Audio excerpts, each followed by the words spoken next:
For back-to-school shopping. Dr. Audrey Guskey, marketing professor at Duquesne University, is with us today to give us some tips on how to prepare for back-to-school shopping and an idea on how much money it's going to cost you. Good morning. Good morning. Great to be. I'm afraid to ask. How much, average family? The average family, $540+, which is up 7% from last year. So that's bad news for families that they're spending that much, but it's fabulous news for the economy because it's the second biggest shopping season of the whole year, and it's a great indication. Next to Christmas? Next to Christmas. Get out of here, really? Absolutely, and it's a great indication that Christmas is going to be strong. So I think economically, year 2007 will be very positive. So that's a good thing for us overall. Right. And what are people buying? Well, of course, they're buying clothes. Clothes is the biggest spending. Yeah. But the two hot items, the news this year is electronics and shoes. Shoes are the news. Oh, okay. So shoes are expected to go up about 10%. And I always advise parents, don't get the flip-flops for your kids because they're not good for their feet. So invest in some really nice shoes. Of course, the kids want the fashionable shoes. And gadgets. Anything electronic is always hot. And so it's not just a luxury anymore, it's a necessity. And it's not just for college kids or even high school kids. Grade school kids and even preschool have their computers, they have their printers, they have their software because it does help them in the educational process. And usually that's required in college now. Absolutely. Some sort of laptop, some sort of computer, that's absolutely required. Yeah, it is. Okay, so when you say an average family is spending $500+, how many kids would be in an average family? Average family is two. Two, okay. But keep in mind, if you've got college kids, especially college freshmen, you're probably spending $1,100 or more because in addition to the clothes and the computer, you also need to furnish their dorm room. I'm fortunate my daughter Yvonne, as you know, is a senior at Duquesne, so the average for seniors in college is only $500+. So lucky me. Okay.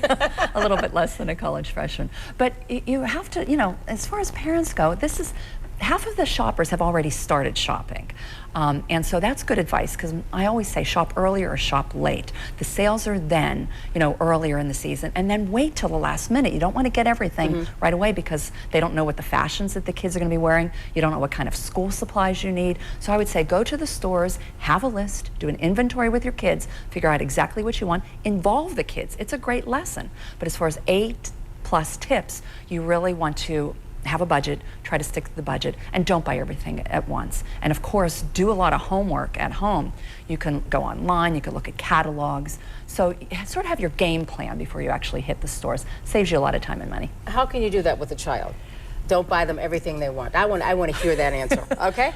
Well, having raised two of them, I'm not really an expert on that. But you obviously have to lay down the line, give them the rules for the shopping. And so, you know, maybe as a parent, you let them splurge on one particular item. They really want this sweater, they really want these shoes, they really want this item. So maybe for one or two things, they can go and you can be extravagant, but otherwise stick to the budget.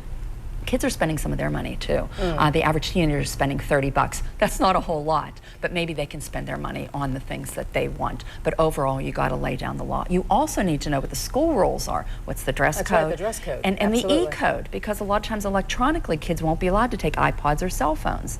And so you want to make sure that you know and comply with all the rules at the school. Okay, you said start early. Now, when's a good time to actually start shopping? Well, it's too late to start early already because people have been out. Yeah, when was a good time to start? Probably end of July or about this week. You're still okay because it's still about a month ahead, and the majority of people are starting this week. So the stores are going to be crowded, but there's still a lot of opportunities as far as quality of merchandise and variety and selections as well. But I would always say only 5% of the people wait till the week before school or once you've started to school. And that's what I always did. So I would say buy a few things, but save a lot of your money and wait till the end. All right, thank you.